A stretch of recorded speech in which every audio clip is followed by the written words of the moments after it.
안녕하세요.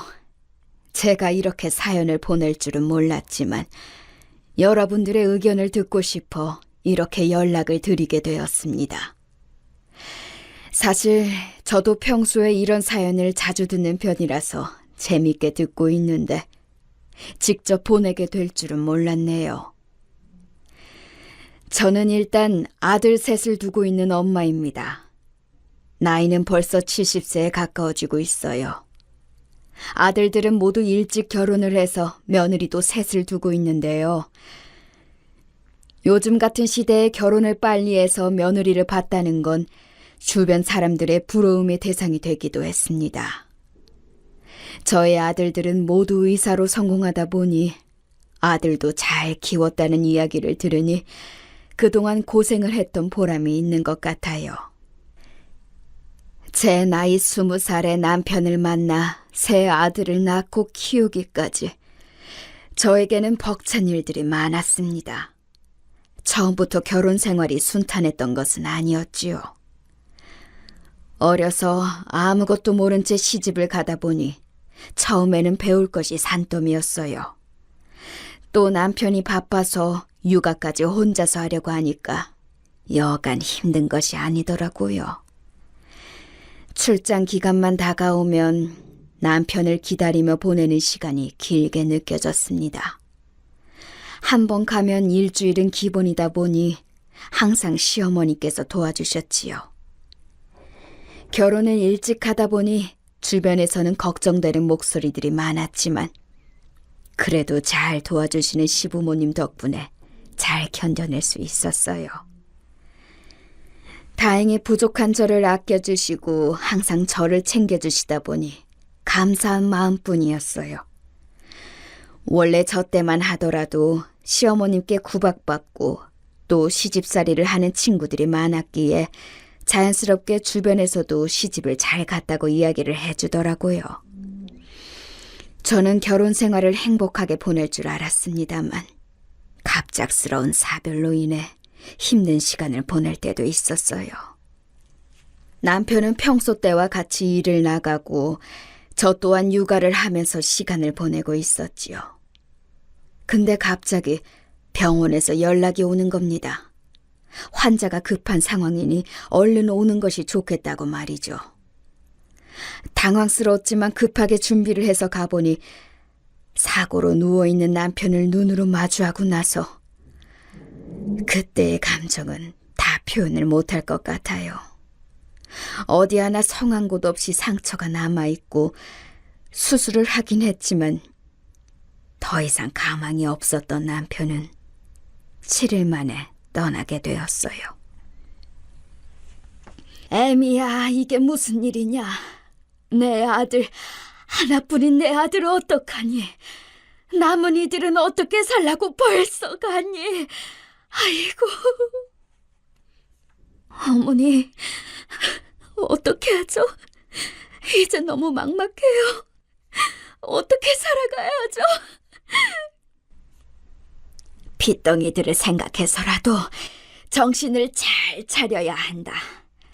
힘들겠지만 우리 잘 이겨내보자꾸나. 아휴, 너도 얼마나 상심이 크니. 그래도 사고 이후에 너가 옆에서 잘 보살펴준 덕분에 아범이 더 버텼던 것 같다. 고생했다, 아가. 자식을 잃은 슬픔에 빠져 힘든 시간이셨을 어머님 역시 저에게 오히려 위로를 더해 주셨지요. 빈손은 발걸음이 끊이질 않았고 장례식 이후 유품 정리와 남편이 남겨준 것들을 정리하면서 앞으로의 생계는 어떻게 유지를 해야 할지 고민이 많았습니다. 금전적으로 부유하진 않았지만 그동안 남편이 주는 생활비로 새 아들을 입고 먹이면서 키웠지요. 이제는 혼자서 감당해야 하는 부분인 만큼 낙심한 마음도 잠시 현실적으로 생각을 해보았습니다. 슬픔에 잠겨 아무것도 하지 않기에는 저를 바라보는 토끼 같은 눈망울의 아이들을 외면할 수 없었어요. 또 아이들이 갓난아기도 아니고 커갈수록 들어갈 돈이 산더미인지라 책임을 위해 제가 가장이 되었다는 생각을 하게 되었지요. 평생 제 옆에 있을 줄 알았던 배우자를 떠나보내고 난 뒤에는 남은 아들 셋을 키우기 위해 아등바등 살기 시작했어요. 저마저 떠난다면 피덩이 같은 아이들을 누가 걷어주겠어요. 그 이후로 안 해본 일이 없을 정도로 닥치는 대로 일을 했던 것 같아요. 또 시어머니와 시아버지께서도 잘 챙겨주셨기 때문에 저도 그동안 지장 없이 일을 했거든요. 시간이 지날수록 주변에서 재혼에 대한 이야기도 들려왔지만 제가 감정적으로 누군가와 만남을 가지고 다시 살아가는 것에 대한 부담이 있었기 때문에 좋은 상대가 있다고 해도 눈에 들어오지 않았어요. 한편으로는 일을 계속하다 보니 아이들을 못 챙긴 부분도 있어서 마음이 좋지는 않았어요. 아침 일찍 나가 저녁에 들어오다 보니 시부모님께 죄송한 마음에 생활비를 쥐어드렸고 남는 시간에는 아이들과 시간을 보내면서 엄마로서의 역할도 하다 보니 여유가 생길 일이 없었어요. 젊은 나이에 재혼을 해야 한다는 이야기가 많았지만 남자친구를 몇 번 만나긴 했지만 아이들에게 혼란을 주고 싶지 않았던 마음도 있었던 것 같아요. 아무쪼록 아이들도 올바르게 잘 자라고 항상 저를 이해해주며 크는 모습을 보니 마음이 아프기도 했어요. 그 당시에는 우리 가족을 지키자는 마음이었던 것 같아요. 그렇게 차곡차곡 돈도 모으고 연차가 올라가기 시작하면서 아이를 키우기에는 부족할 수 있지만 전보다는 여유가 생기고 젊은 나이 때부터 금전적인 부분에 관심이 많다 보니 돈을 늘리고자 하는 마음에 주변보다는 조금 빠르게 재테크에 대해서 알아보게 되었어요. 재테크에 대한 공부도 하고 이것저것 알아보다 보니 자연스럽게 흥미를 가지기 시작했고 다행히 저와 잘 맞아서 꽤 오랜 기간 틈틈이 자산을 늘려갈 수 있었어요. 초반에는 혹시라도 잃진 않을까 걱정을 하기도 했지만 오히려 저에게는 득이 되는 부분이 더 많더라고요. 초반부터 이득을 본 것은 아니었지만 갈수록 차곡차곡 쌓이는 자산을 보니 그동안 열심히 일해서 모은 보람이 있었어요. 덕분에 아이들이 대학 생활을 할 때 여유롭게 지원을 해줄 수 있었고 또 건물을 가지다 보니 저도 생활에 대해 빠듯하지 않으니 취미 생활을 즐기게 되더라고요. 여행을 다니고 또 쇼핑도 즐기면서 제가 이런 것을 좋아했었구나 하고 느끼게 되고 행복을 느끼면서 살아가고 있었어요. 나이가 들기 시작하면서 제가 하고 있는 재테크들도 잘 되고 시부모님께도 챙겨드릴 수 있으니 감사했죠. 초반에 어려운 점도 있고 또 바쁘게 시간을 보내긴 했지만 1년 중 가장 제가 신경을 썼던 부분이 제사였어요. 남편 제사, 그리고 시부모님이 돌아가신 이후 두 분의 제사까지 신경을 쓰고 있었어요.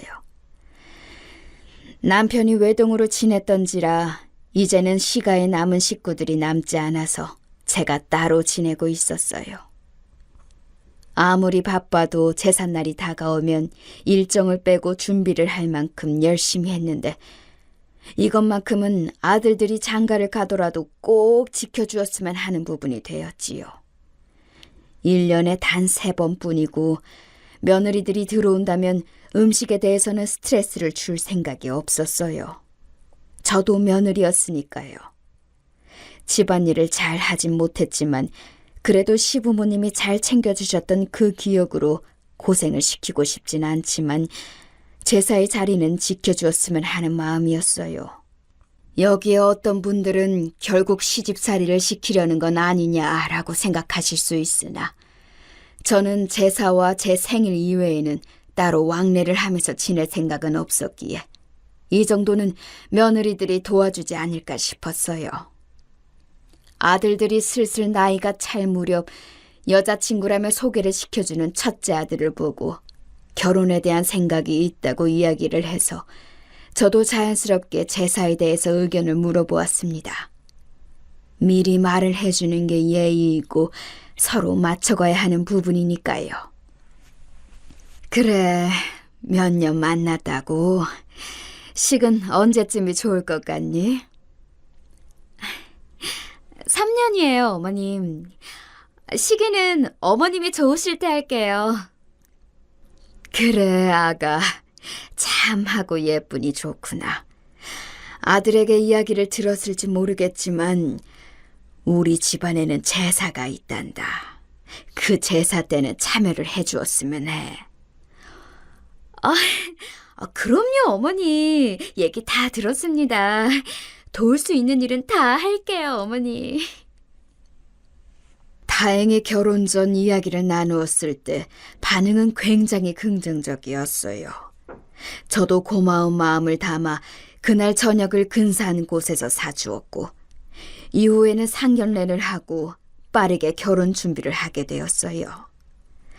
당시 첫째 아들에게 해줄 게 없을까 하고 제가 가지고 있는 건물 중 세를 주고 있는 곳에 집을 얻어주기로 했어요.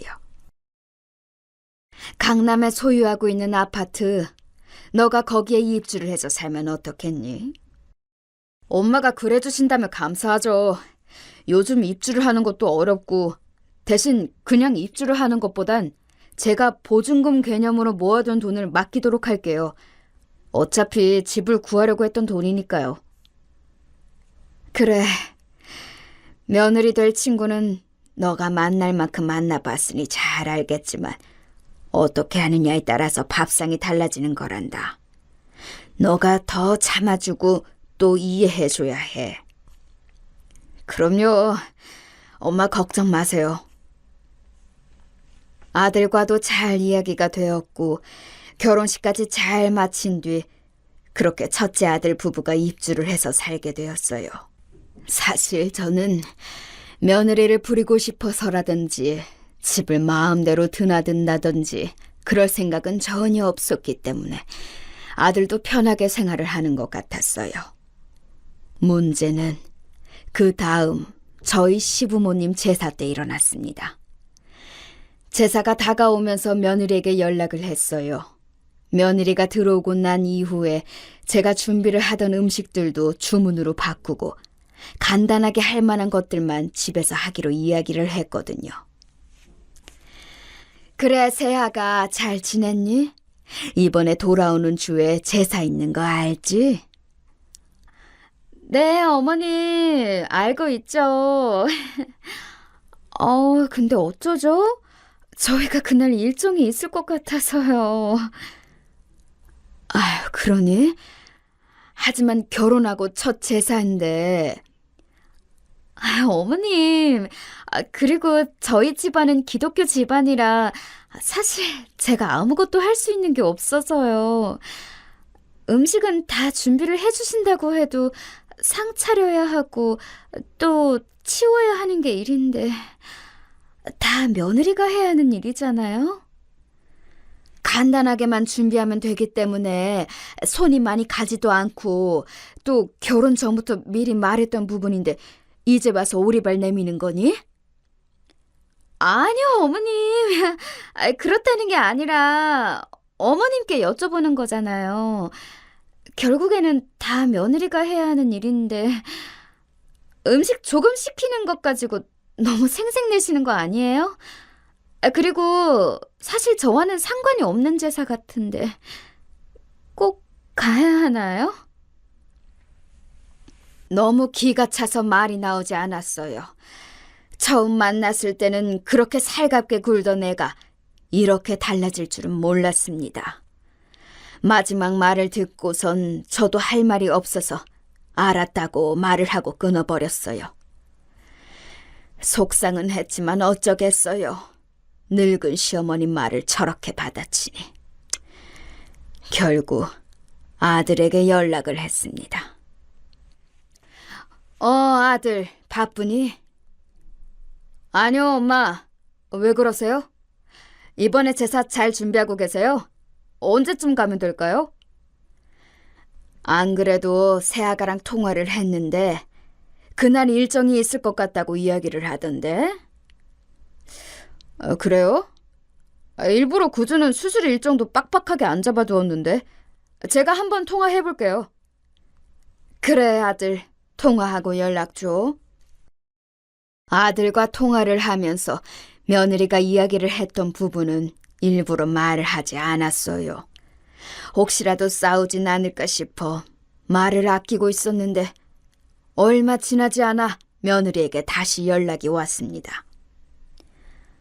네, 어머니. 제가 그날 일정이 있는 줄 알았는데 착각했나 봐요. 그 이유와 전화했으니 당일날 가면 되는 거죠? 그래, 세아가. 날짜와 시간 미리 알려줄 테니 그때 보자꾸나. 네, 어머니. 일정에 착오가 있었다는 이야기. 지금 와서 생각해보면 어이가 없지만 저때 당시만 해도 정말 일정이 있는 줄 착각한 줄 알았어요. 그래서 별다른 문제가 없겠거니 하고 넘겼지만 진짜 폭탄은 제삿날 터지고 말았습니다. 당일 둘째와 셋째도 모여 같이 준비를 하고 있었고 첫째는 보이지 않았어요. 시간이 지나도 나타나지 않으니 답답한 마음에 연락을 해봤지만 전화도 받지 않더라고요. 혹시라도 무슨 일이 생긴 것은 아닌지 걱정이 되는 마음에 기다리기만 했는데 다행히 저희 앞에 모습을 비췄습니다. 아들만요. 아유, 아들. 무슨 일이 있는 줄 알았어. 전화는 왜 안 받니? 형수는 어디 두고 와? 혼자 왔어? 죄송해요. 엄마 많이 걱정하셨어요? 집사람이 오늘 몸이 좀 안 좋다고 해서 집에서 쉬라고 했어요. 간호해주다가 늦었네요. 아유, 몸이 안 좋으면 말을 하지. 괜찮다. 아들이라도 왔으니 마저 준비하고 제사 지내자꾸나. 결국 며느리는 나타나지 않았고 아프다는 말에 아들 손에 꿀과 홍삼을 사서 보냈어요. 하지만 그 이후에도 별다른 연락은 받지 못했고 며느리에 대한 섭섭함은 갈수록 커질 수밖에 없었는데요. 그 이후에도 제사할 때만 되면 혹시나 하는 마음에 연락을 돌려봐도 돌아오는 말은 똑같았습니다. 예, 첫째야. 이번에도 제사는 안 오는 거니? 맏며느리가 되어서 시아비 제사도 안 챙기고 그게 맞는 게야? 이번에는 꼭 오거라. 너에게 음식을 하라고 하니 무얼 하라고 하니? 요즘에는 음식 준비를 해주는 곳도 많아서 고생할 일이 없단다. 그냥 자리만 좀 지켜주면 안 되겠니? 어머님, 죄송해요. 이미 몇 달 전부터 예약이 되어 있는 여행이라 일정을 빼기가 어려워요. 아시잖아요. 그이가 너무 바쁘다 보니 항상 시기가 잘 안 맞는 것 같아요. 어쩌죠? 또 저희 집은 기독교라서 제가 가서 할 줄 아는 것도 없는데 오히려 짐만 되지 않을까요? 결국 그동안 참았던 울분을 다 터뜨렸는데도 속이 시원해지지 않더군요. 아무것도 할 줄 아는 것이 없으니 본인은 자리를 지킬 필요가 없다고 생각하는 것 같았어요. 게다가 여행까지 잡아두다니 아예 올 생각이 없었던 거죠. 결혼 후 제사만 잘 지켜달라고 이야기를 했는데 이후 아들을 불러 진지하게 이 문제에 대해 이야기를 해봤습니다. 아들, 나도 이해는 한다.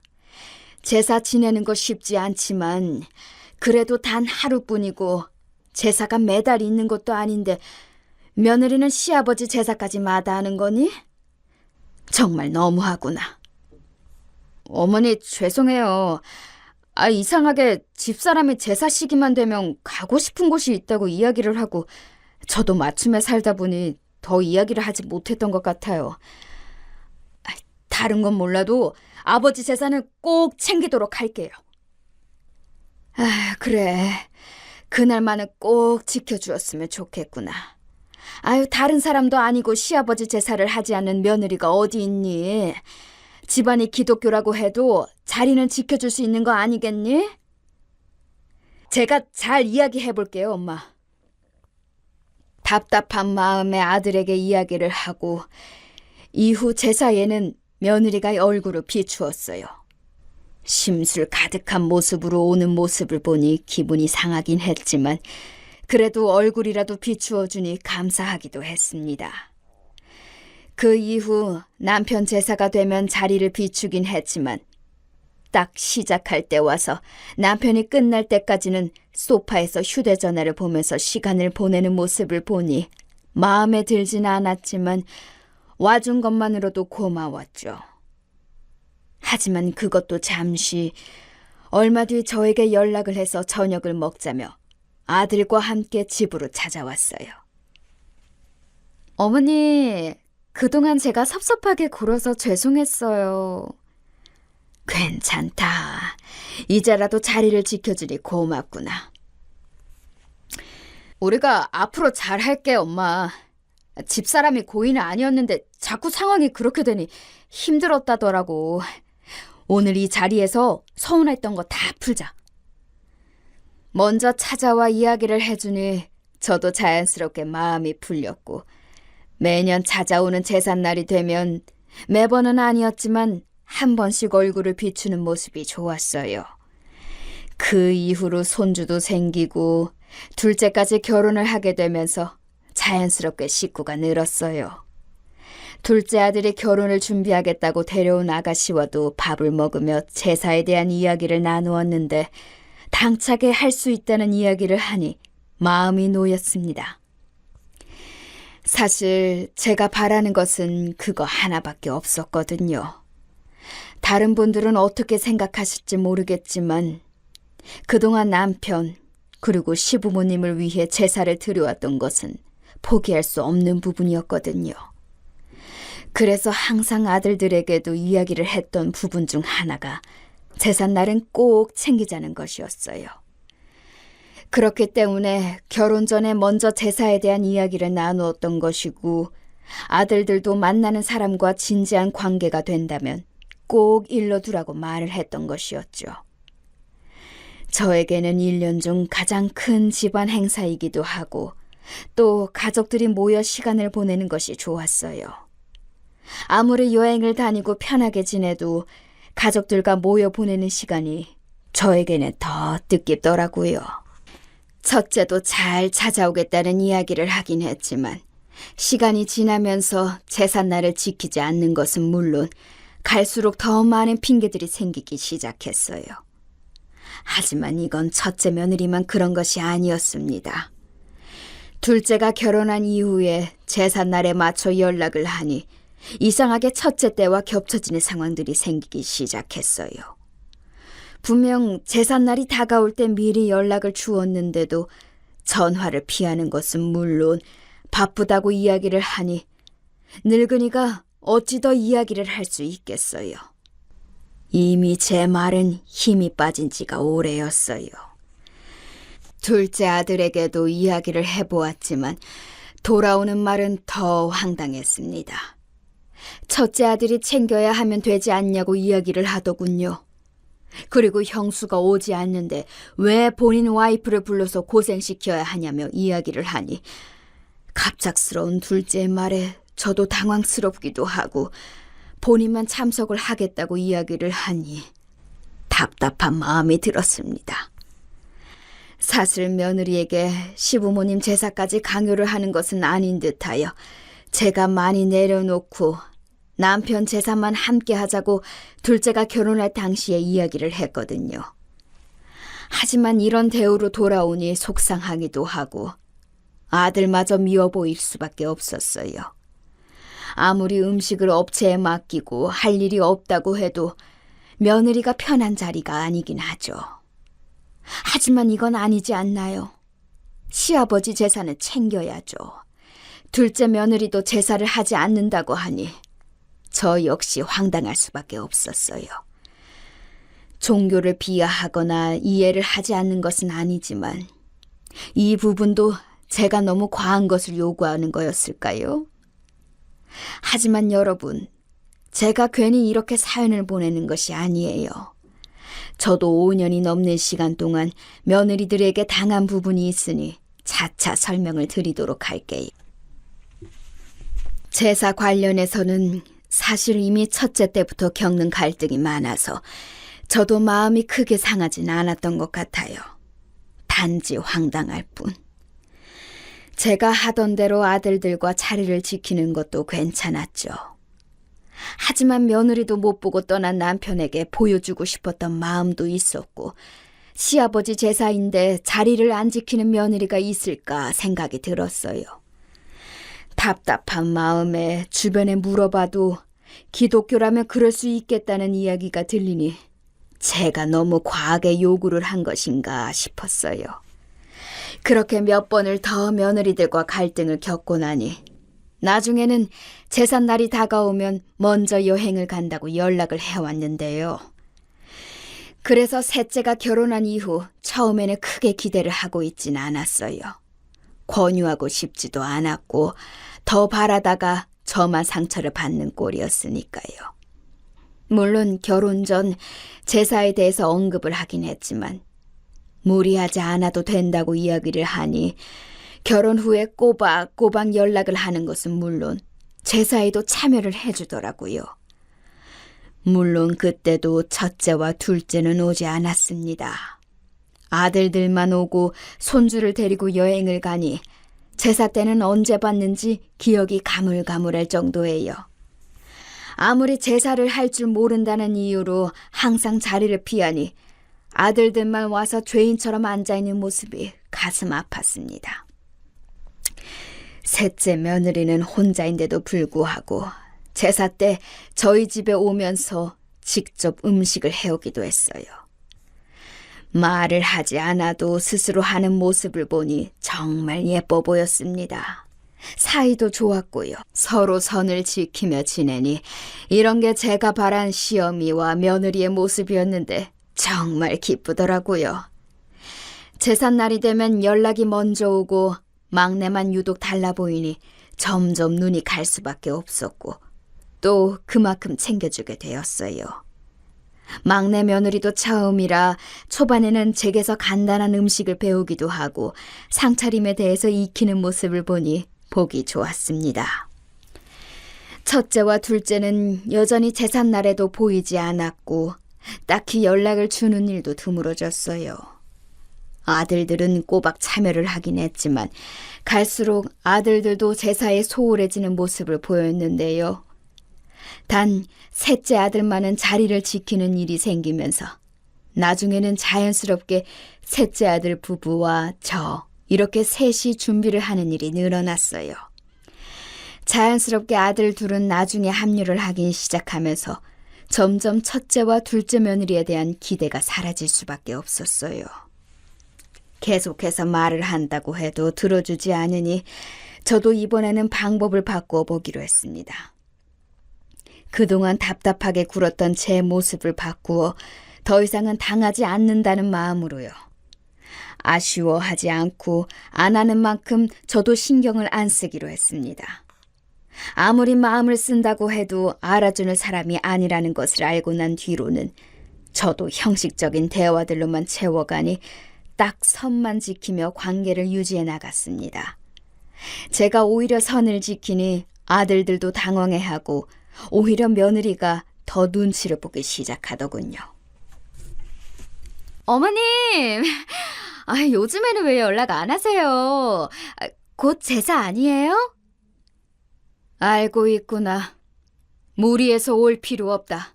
이만 끊으면. 잠시만요.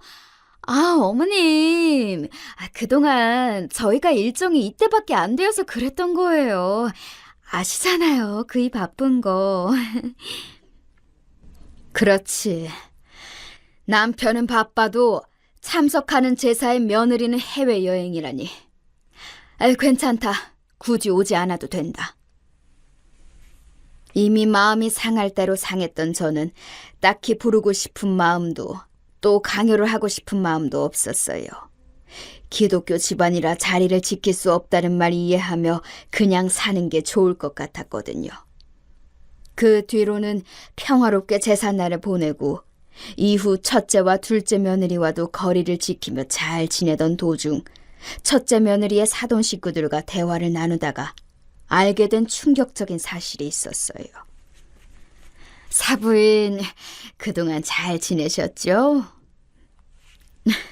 그럼요. 부족한 저희 딸 잘 챙겨주셔서 감사해요.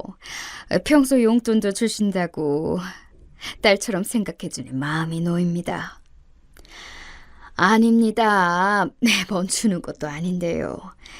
요즘에도 신앙생활 잘 하고 계시나요? 네? 저희는 오래전부터 불교 집안이라 교회는 다닌 적이 없는데요. 예? 그럴 리가 없는데요. 아이, 참, 엄마. 왜 그런 얘기를 여기서... 어머님, 식사하시죠. 급하게 마무리를 하는 며느리를 보니 할 말을 잃었습니다. 사부인과의 대화에서 큰 충격을 느낀 저는 배신감 그리고 분노가 올라올 수밖에 없었어요. 그동안 기독교 집안이라며 제사를 할 줄도 모른다고 이야기를 했던 며느리는 본인의 집안 제사는 다 지내고 있었던 것인데요.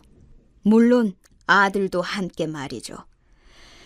그날은 저녁을 코로 먹는지 입으로 먹는지 집에 들어오자마자 소화제를 먹고 잤어요. 당황스럽기도 하지만 도대체 왜 그랬던 것인지 이해를 할 수 없었어요. 그동안 제가 해주었던 것들이 모두 물거품이 된 느낌이었습니다. 얼마나 제가 우스웠을지 아들까지 그랬다고 생각하니 마음이 안 좋았어요. 아니나 다를까 다음 날부터 폭풍 전화가 울리기 시작했습니다. 아들과 며느리가 번갈아가며 저에게 연락을 해왔던 것이지요. 통화로는 할 얘기가 아닌 것 같아 그날 저녁 저희 집으로 불러 이야기를 나누었습니다. 기독교 집안이라더니 사부인이 하는 말씀을 듣고 얼마나 놀랐는 줄 아니? 어머님, 그동안 속이려고 했던 것은 아니에요. 정말이에요. 믿어주세요. 그래요. 엄마 일부러 그랬던 건 아니에요. 너는 아들이 돼가지고 아버지 제삿날에 꼬박꼬박 오더니 이제는 제사가 끝날 무렵이나 보이고 그게 말이 되는 거냐? 요즘 수술도 많고 많이 바빠서 그랬어요. 죄송해요, 엄마. 맞아요. 요즘 잘 쉬지도 못하고 항상 바쁘다 보니 그런 거예요. 또 제가 종교를 속이려고 했던 게 아니라 남편도 바쁘고 또... 됐다. 그동안 너희에게 해주었던 모든 것들이 후회가 되는구나. 부모의 제사도 지키지 않는 너희에게 뭘 해줄 이유는 이제 없다. 엄마, 그게 무슨 소리예요? 저희도 그동안 자리를 아예 안 지킨 것도 아니었고 솔직히 혼자서 준비하셔도 충분하잖아요. 저희가 그렇게 큰 잘못을 했나요? 한두 번 참여 못한 것 가지고 이렇게까지 하실 일이에요? 맞아요, 어머님. 솔직히 서운해요. 집 명의도 저희 이름으로 해주신 거 아니고 전세로 해주신 거잖아요? 요즘 의사 집안에 집을 안 해오는 사람 없어요. 솔직히 그동안 이야기 안 하려고 했는데 적어도 집은 해주시고 제사를 시키던 뭘 하든 하셔야 하는 거 아니에요? 며느리의 말에 기가 찼습니다. 그동안 제가 해준 것들은 까마득히 잊은 것 같았죠. 집 이야기가 나와서 말을 하는 것이지만 저는 그때 보증금 개념으로 시세보다 낮은 금액으로 입주를 시켜준 것이기 때문에 당시 아들이 모은 돈으로는 전셋집 구하기도 어려운 상황이었어요. 그래서 도와주고 자리를 잡아갈 때까지 용돈을 주기도 했지요. 지금이야 아들이 잘 되어서 자리도 잡고 개원을 하면서 받는 입장이 되었지만 솔직히 저는 그 돈이 없어도 생활하는 데는 문제가 없기 때문에 아쉬울 건 없었어요. 이후 첫째 아들 부부가 돌아갔고 저는 더 이상 제사에 대해서 첫째와 둘째에게 맡길 생각이 없었어요. 둘째 며느리도 결국에는 그 자리를 지키고 싶지 않아서 피하는 것이었으니까요. 결국 제가 아무리 잘 해주고 노력한다고 한들 달라지는 건 없을 것 같았어요.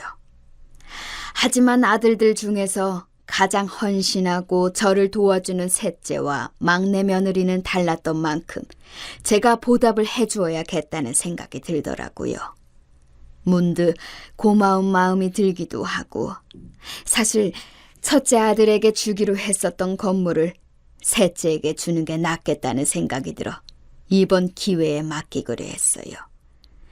제가 그동안 제사를 지내오면서 새 아들들을 두고 앞으로 제 남은 유산들을 어떻게 정리를 하면 좋을지 고민을 해왔어요. 제사를 가져가는 집에는 이만큼은 해줘야겠다는 생각을 가지고 있었기 때문에 자연스럽게 셋째 쪽으로 마음이 기울었습니다. 말이 되나요? 제사를 하기 싫다는 이유로 종교를 속이고 또 아들까지 저렇게 달라질 줄은 몰랐어요. 그리고 첫째 아들에게는 실망한 만큼 제가 그동안 해줬던 부분에 대해 다시 되돌려 받기로 했습니다.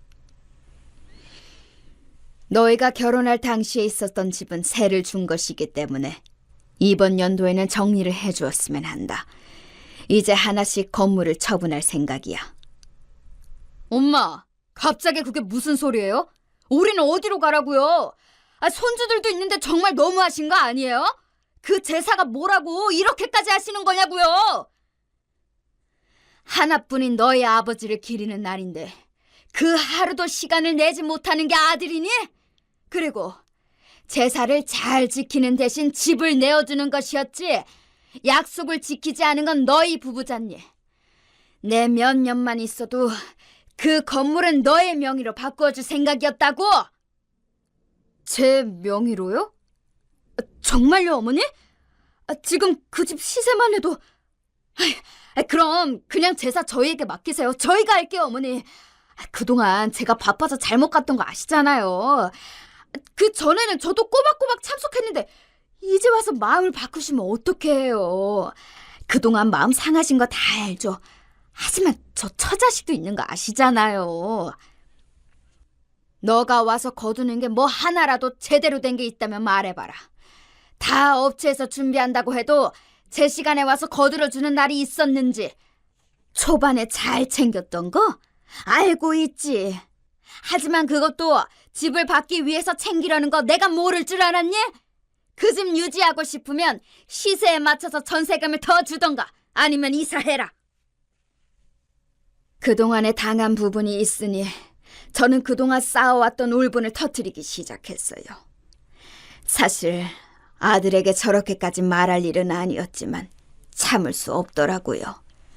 남편이 이 모습을 본다면 속상해할 수 있겠지만 아들 도리도 못하는 녀석에게 더 이상 베푸는 건 없었습니다.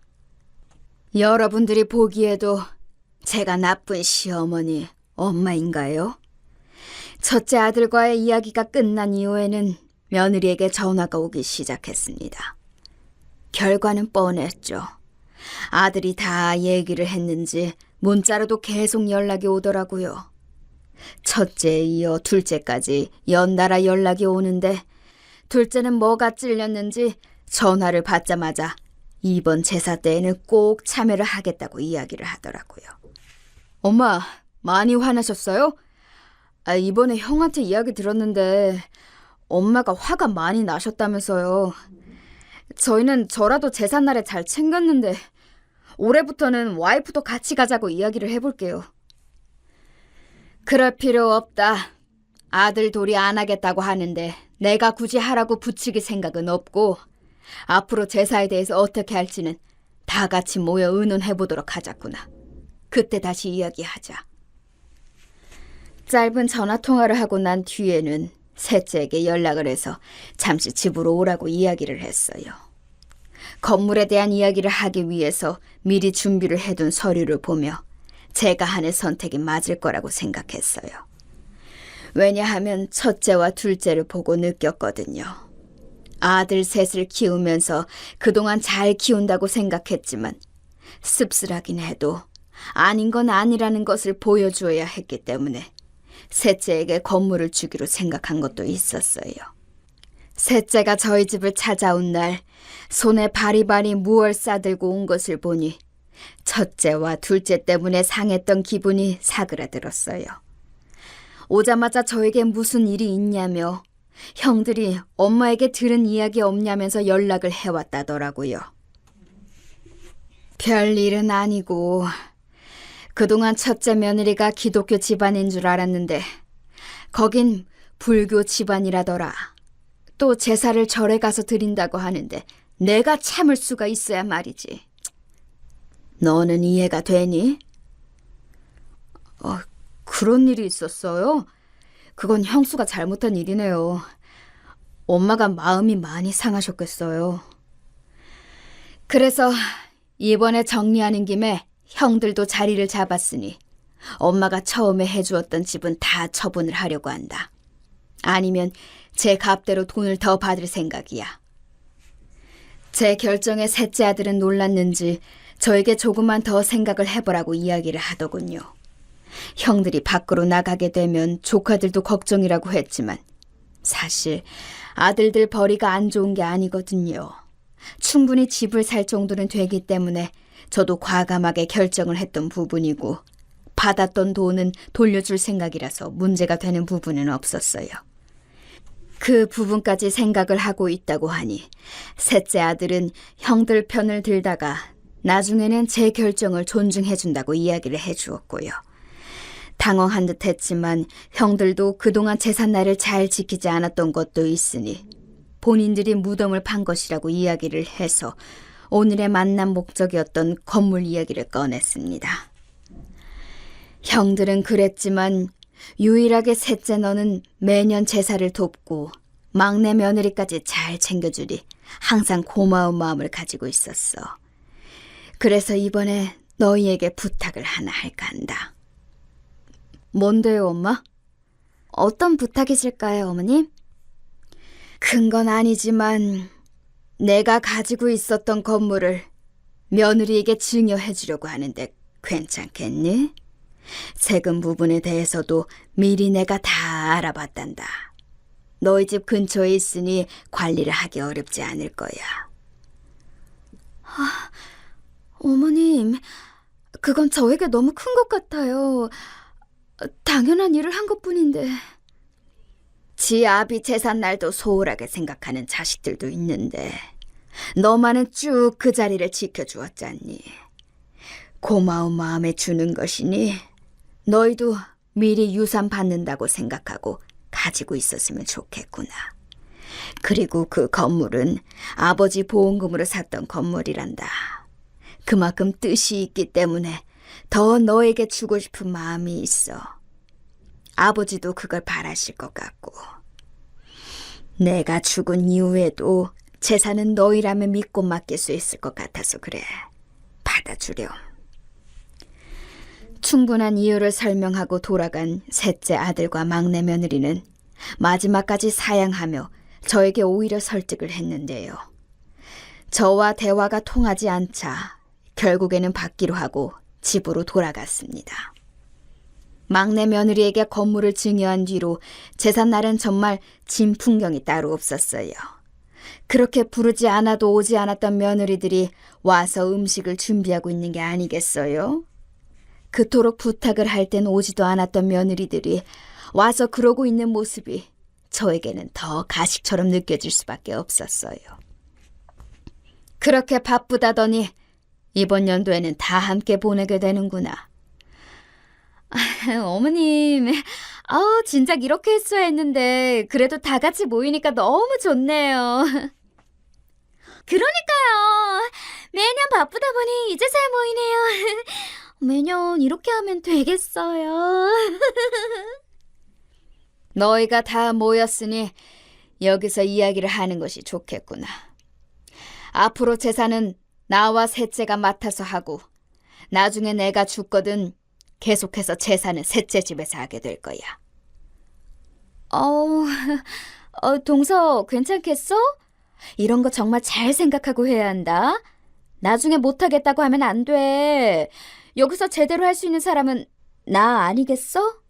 내가 손윗사람이기도 하고 동서는 아직 배울 점이 많잖아. 너가 할 줄 아는 게 뭐가 있니? 막말로 막내보다 너가 제사에 와서 한 게 더 없잖니. 와도 인사하고 애들 맡기기나 하고 바빠서 못 온다고 하고 그런 너에게 어떻게 안심하고 맡길 수 있겠니? 이미 결정한 일이니 아무도 토달지 말거라. 그리고 그냥 맡아서 하라는 거 아니다. 셋째 집 근처에 있는 건물 물려주는 조건으로 하는 거다. 건물이요, 어머님? 역시 건물이라는 얘기의 눈빛 자체가 달라지더군요. 그 모습을 보니 있던 전까지 떨어지는 것 같았습니다. 저를 완전히 물주로 본 듯한 느낌이 들었어요. 한참을 자기가 할 수 있다고 이야기를 하던 첫째 며느리, 왜 막내에게만 건물을 주냐는 첫째 아들, 둘째는 그저 아무 말도 하지 않고 묵묵히 자리를 지키고 있었죠. 아우, 형들 정말 왜 이래?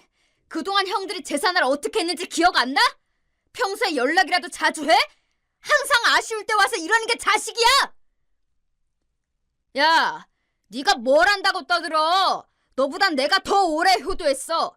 이제서야 자리를 잡은 너보단 낫다고, 알아? 맞아. 네가 뭘 알아? 넌 네 와이프가 건물 받았으니 끝이지? 아주 좋겠다. 이걸 노려서 그동안 제사에 힘쓴 거지? 넌 이미 알고 있었지? 너가 제일 괘씸한 녀석이야. 다들 그만해. 제삿날 이게 뭐하는 짓들이야. 다들 돌아가고 앞으로 제사 때는 볼 일 없을 거다. 평상시에도 연락하고 싶지 않으면 그렇게 해. 그리고 첫째와 둘째는 집 어떻게 할 것인지 정해서 다시 찾아와. 결국 형제들의 싸움으로 마무리가 되고 저도 마음이 좋지 않은 채로 제삿날을 보내게 되었어요. 이러려고 재테크를 했던 것은 아니었는데 뭔가 재산 싸움이 된 것 같아서 마음이 좋지 않더군요.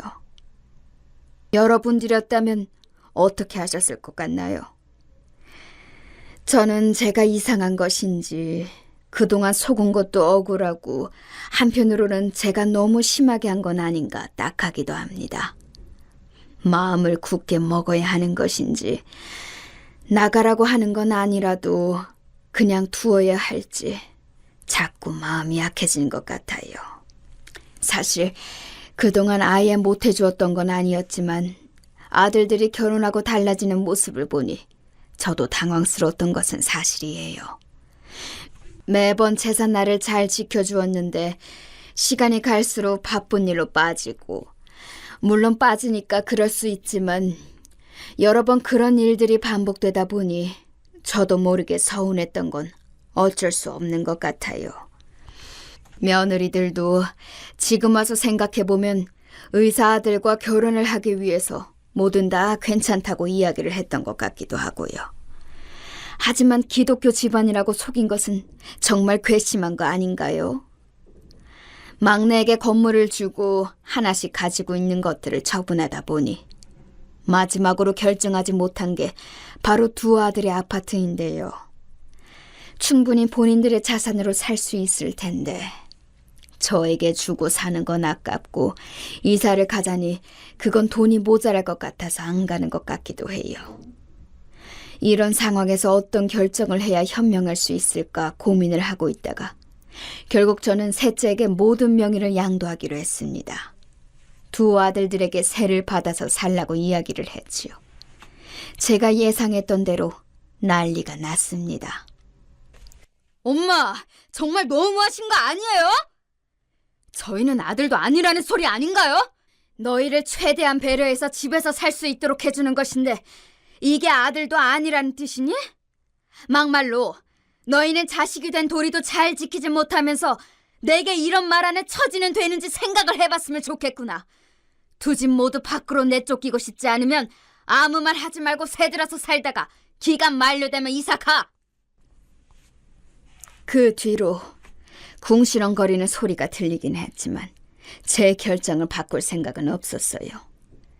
이후에는 며느리들이 번갈아 가면서 전화가 오다 보니 머리가 아파 그날은 두통약까지 먹었네요. 평소에는 연락도 잘 안 하다가 이제는 연락을 해와서는 왜 우리는 안 되냐며 이야기를 하는 모습을 보니 이게 맞나 싶었어요. 제가 이런 결정을 하는 것이 잘못된 길일까요? 물론 건물을 제외한 유산들은 새 아들에게 똑같이 배분을 하려고 합니다. 앞으로 제가 얼마나 살지 모르겠지만 그래도 살아있는 동안에는 아들들에게 동일하게 챙겨주고 싶었어요. 막상 이런 일이 생기니 당황스럽기도 하고 한편으로는 마음이 좋지 않더라고요. 물론 이렇게 생각하실 수 있어요. 그 제사가 뭐라고 이렇게까지 하는지. 남편을 일찍 여의고 나서 제가 늘 지켜왔던 부분이기도 하고 시부모님 제사는 혼자 지내고 있기 때문에 초반에는 제가 과하게 생각했던 건 맞지만 지금은 아니거든요. 시아버지 제사는 지내야죠. 게다가 종교까지 속이며 본인 집안 행사는 다 챙겼는데 이 부분에 대해서 여러분들도 공감해 주실 거라고 생각하는데요. 사실 저는 저희 시부모님처럼 아이들에게 잘해주고 싶은 마음이 더 컸어요. 그래서 집도 시세보다 싸게 내주고 용돈도 주는 등 저는 바란 건 딱 하나였습니다. 다른 건 다 어떻게 하든 상관이 없었거든요. 근데 막상 이렇게 일이 되어버리니 건물을 셋째에게 주는 것을 결정했는데 이것만으로는 제 마음이 풀리지 않는 것도 답답했거든요. 그 이후로는 저를 위한 계획을 세우기 시작했어요. 과감하게 지원하던 부분들까지도 끊어버리게 된 것이죠. 첫째와 둘째는 모두 아이가 있는데 제 손자, 손녀들은 부족함 없이 키우고 싶어서 항상 용돈을 주고 또 학원비를 제가 내주고 있었는데 금전적인 부분은 다 끊었어요. 이 부분에 대해서 오해를 하실 수도 있는데 충분히 첫째 벌이로는 보낼 수 있는 학원이에요. 제가 부담을 덜어주고 싶은 마음이라기보단 할머니로서 해주고 싶은 마음이었는데 이 부분도 이야기를 하자마자 노발대발 하면서 연락이 왔어요. 정말 너무한 거 아니냐는 말이 들릴 때마다 제 생각은 한 번이나 해봤는지 물어보고 싶더라고요. 처음에는 화를 내면서 이야기를 하던 아들이 뭔가를 뉘우친 것인지 일주일 이후 저를 찾아와서 이야기를 했어요. 엄마, 속상하신 건 알겠어요. 하지만 단번에 이렇게 다 끊어버리시면 저희 가정은 어떻게 하라고요? 그래서 집은 남겨두었잖니. 계약 기간은 막내가 연장을 해줄 테고 생활비도 충분하면서 학원비 끄는 거 가지고 왜 그러니?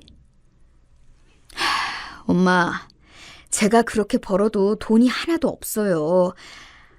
저도 이번에 알았어요. 아들 좀 살려줘요. 정말 깜짝 놀랐습니다. 제가 그동안 모르고 있던 사실이 있었던 것이었죠. 뭔가 싶었는데 첫째 며느리가 명품이고 피부과고 한 달에 지출하는 금액만 해도 1,000만 원 단위를 넘어간다더라고요. 너무 놀라 아들에게 더 자세한 이야기를 들어봤어요. 그게 무슨 얘기야? 돈이 없다니. 그동안 모아둔 돈이 하나도 없단 말이야? 얼마 전에 통장 내역 보고 알았어요. 저도 염치가 있지. 엄마한테 그렇게 말하고 얼마나 후회했는지 몰라요. 제가 잘못했어요. 엄마, 생활만 되게 조금만 도와주세요. 그동안 10년이 넘는 시간 동안 모아둔 돈이 얼마 되지 않는다는 이야기를 듣고 나서는 그제서야 알았습니다. 제대로 일이 꼬이고 있다는 사실을요.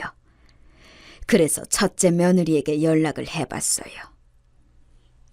네, 어머님. 무슨 일이세요? 생각 바뀌셨어요? 너는 그동안 돈 관리를 어떻게 한 거니? 첫째 왔다 갔다. 통장 내역에 찍히는 돈이 그게 다니?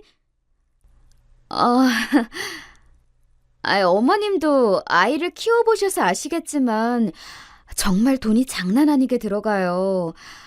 그래서 저도 이번에 막내 동서가 건물 받았다는 이야기 듣고 사실 엄청 서운했거든요. 그 집은 애기도 없는데 돈 나갈 때가 뭐 그리 많다고. 그리고 도련님도 잘 나가시잖아요. 어머님, 그 건물 저 주시면 안 될까요? 너의 씀씀이는 잘 알겠다. 너에게 건물을 주는 일은 없을 거야. 경제권 다시 아들에게 넘기고 넌 생활비 받으면서 살아라. 어머, 그걸 왜 어머님이 정하세요? 그동안 제가 제사 안 챙겼다는 이유로 지금 이러시는 거예요? 난 우리 아들 등골 빼먹는 며느리 필요 없다. 이만 끊으마. 뭐라고요? 지금 말 다 하셨어요? 통화를 하다 보니 말이 격해지긴 했지만 이 사실을 안 이상 더더욱 지원을 해줄 필요가 없다고 생각이 들었어요. 해주는 만큼 씀씀이가 더 커질 테니까요. 이 부분을 어떻게 터뜨릴까 고민을 하다가 이 내용을 그대로 사부인에게 전해주기로 했습니다. 사실 사부인께 큰 영향이 안 갈 거라고 생각하실 수 있는데 아니거든요.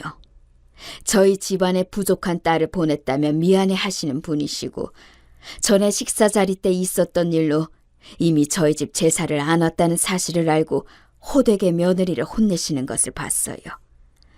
본인은 딸을 그렇게 키운 적이 없다며 말이죠. 그렇게 폭탄을 안고 사부인과 식사 자리를 만들었습니다. 물론 며느리도 함께 말이죠. 저는 탄탄하게 계획을 세우고 식당으로 찾아갔어요. 아들도 오랜만에 같이 밥을 먹는다며 좋아했지만 저는 이미 예고를 하고 들어갔습니다. 사부인, 식사는 잘 맞으세요? 예, 너무 맛있고 좋네요. 아참, 딸아이는 그 이후로 제사는 잘 도와드리나요? 아유, 그때는 제가 너무 죄송해서 뭐라 말을 못 드렸어요. 안 그래도 이번에 드릴 말씀이 있어 이렇게 뵙자 했어요. 그동안 제사 참여를 안 했다는 건 잘 알 것이고 제가 금전적인 지원을 끊고 건물을 제사를 맡기로 한 셋째 며느리에게 주겠다고 하니 절 아주 잡아먹을 듯이 잡더라고요, 사부인. 너 이 말이 사실이야? 건물은 너도 있으면서 왜 탐을 내니? 그리고 시어머니한테 말버릇이 그게 뭐야? 앞으로 사고 치면 가지고 있는 건물도 다 가져간다고 말했을 텐데 못 알아들었니?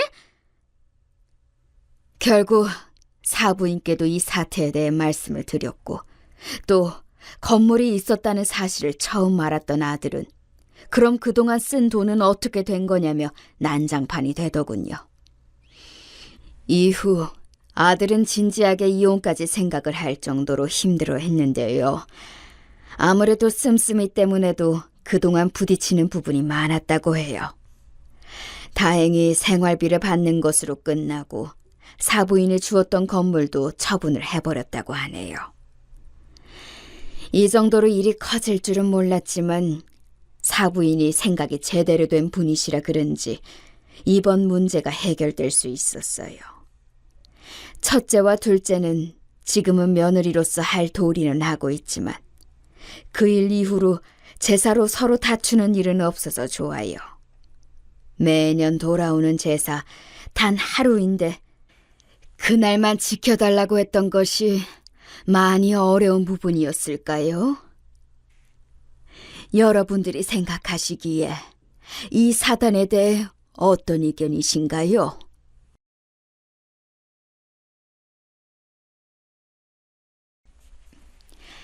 안녕하세요. 저는 현재 40대 주부로서 꽤 힘든 갈림길에 서 있는 사람이에요. 애 하나 낳아서 겨우 키우고 있는데 참 결혼 생활이란 게 너무 어렵네요. 더 나이 많으신 어른들이 볼 땐 어떠실지 모르겠지만 다 들어보시고도 별일 아니라고 생각되시면 제가 한 수 접고 들어갈까 해요. 하지만 아마 어느 세대가 봐도 이건 네 마음대로 하라고 말하지 않을까 싶은데요. 하여간 이 모든 얘기를 하기 위해서는 우리 시숙, 그러니까 아주버님에 대한 얘기부터 시작할 수밖에 없겠네요. 우리 아주버님은 장남으로 제 남편은 둘째이고 막내 서방님까지 해서 아들만 셋인 집에서 아주 오냐오냐 자란 케이스예요. 저랑은 동갑인데 이 말은 즉슨 제가 제 남편보다 연상이라는 거죠. 그래서인지 처음 결혼한다고 인사 갔을 때에도 되게 껄렁껄렁거리면서 인사를 받았어요. 야, 김진수. 남자가 하는 짓 중에 제일 미련한 게 두 가지가 있어. 그게 뭐냐면 첫 번째, 군대 갔을 때 나 기다려준다는 여자를 믿는 거야. 그리고 두 번째, 자기보다 나이 많은 여자랑 연애하는 거야. 그보다 제일 한심한 케이스는 그 여자랑 심지어 결혼까지 하는 거지. 내 말 무슨 말인지 알겠지? 제 딴에는 뭘 무슨 말인지 알겠냐는 건지도 모르겠는데 말을 저딴 식으로 기분 나쁘게 하더라고요. 그것도 지네 집에서 풀어놓는 얘기라 그런지 되게 여유 있게 능글거리게 말을 하는 거예요. 보아하니 이제 재수 씨라고 불러야 할 판인데 맞죠? 나랑 동갑이라고 그랬나? 근데 우리 진수랑 3살이나 나이 차이 나는 거잖아요. 괜찮겠어요? 벌써 지금 대충 봐도 누나 같은데 말이야. 하긴 얘가 옛날부터 누나나 여동생한테 되게 집착했거든요. 아무튼 이렇게 됐으니까 잘 봐줘요, 우리 진수. 요렇게 얄밉게 말을 하고는 제가 선물이랍시고 사간 백화점 떡을 갖다가 맨손으로 쏠랑 집어먹고 사라지는 거 있죠? 그 꼴이 얼마나 배기 싫던지 몇 날 며칠을 그 모양새가 잊혀지질 않아서 앓고 또 알았답니다. 왜 제가 예비 시댁 인사를 가서 시부모님보다 시숙한테 저런 취급을 받아야 하나 했어요. 또 답답했던 건 어머니와 아버님은 옆에서 아무 말도 않고 그냥 듣고만 계시더군요. 심지어 어머니가 한술 더 뜨시는 거예요. 그리고 비로소 어머니 말에서 아주버님이 마구잡이로 해댔던 말의 의미를 알게 되었죠. 민수 말이 하나도 틀린 건 없어. 봐봐. 나도 네 아빠보다 나이가 7살 어리잖냐. 그러니 아직도 더 팽팽해 보이고 어려 보이지. 여자는 애 낳고 어느 나이 넘어서면 지 남편보다 나이 들어 보일 수밖에 없어. 동갑내기들 세상에선 말이야. 그런데 심지어 나이가 더 많으면 늙는 게 보일 텐데 애지간하면 남자들이 땀만 먹기 쉽지. 멀쩡한 여자랑 연애를 해도 한눈 팔까 걱정인 게 남자란 놈들인데 왜 고민거리를 사서 만드는지 이해가 안 되네. 정말 전 이때 입이 너무너무 벌어지다 못해 어디쯤 멈춰야 할지 모를 정도로 경악을 금치 못하는 상황이었어요. 생각해보니 이 집에서 가장 문제는 제 남편이 아니었을까 싶네요. 자기 예비 신부가 면전에서 지네 집 식구들한테 저런 소리를 듣는데 조금도 이상한 점을 모르는 거예요. 그냥 바보같이 헤헤거리면서. 어머니가 뭐 먹으라고 그릇을 쓱 밀어주면 집어먹고 있더라고요. 그런데 저희 엄마는 보통 깐깐한 편이 아니라서 이런 부분을 꽤 역지사지로 잘 돌려주는 편이었어요. 심지어 상견례 때에는 아주버님과 우리 엄마 간에 팽팽한 기싸움이 생기면서 어머니가 도중에 말릴 정도였답니다. 아이, 사돈어른, 우리 민수가 딱히 나쁜 뜻으로 한 말이 아닌데 너무 그렇게 정색을 하시는구랴. 초면인데 다들 좋게 좋게 알아가자고 만난 거 아니에요? 그럼 좀 어른스럽게 넘어가자고요, 네?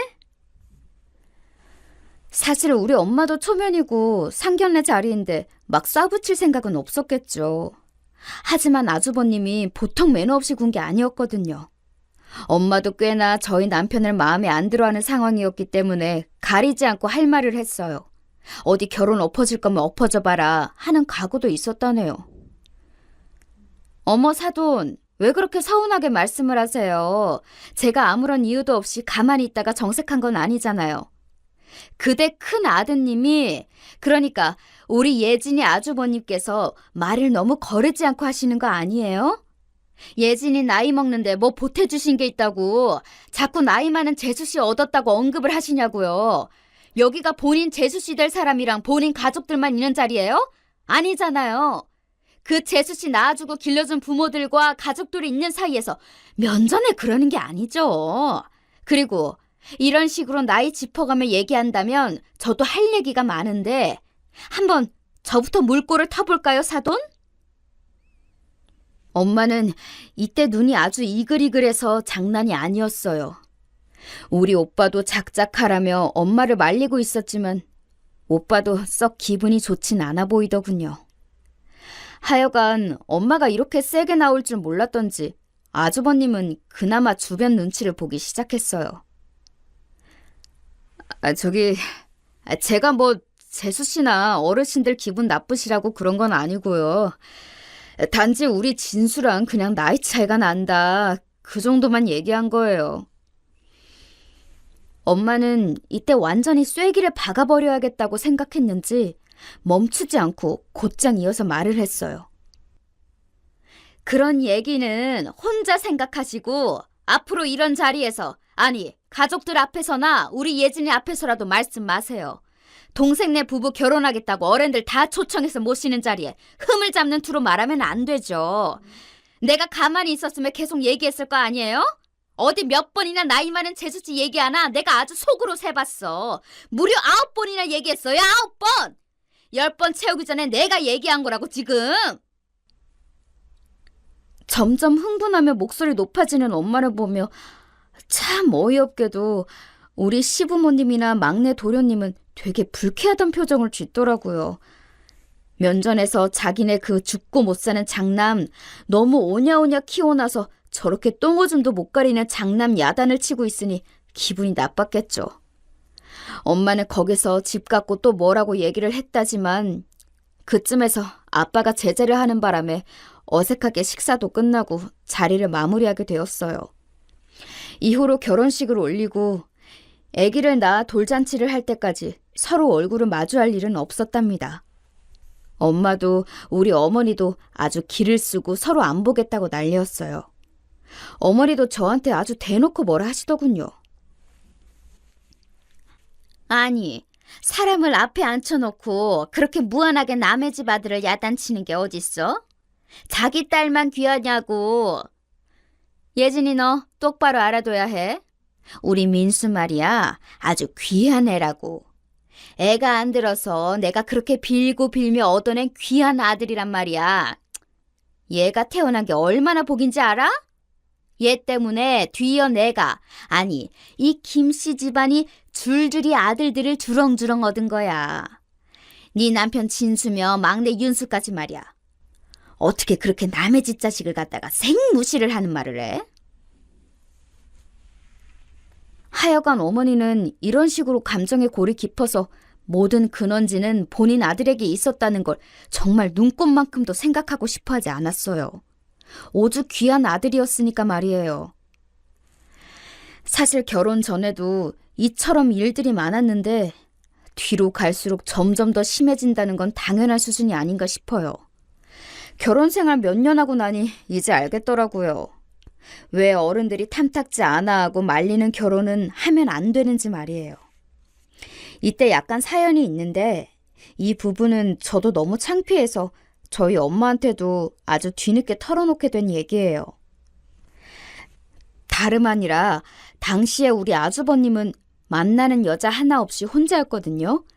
그런데 세상에 전 안 그래도 분주했던 제 결혼식 이후 그런 얘기를 듣게 될 줄 몰랐어요.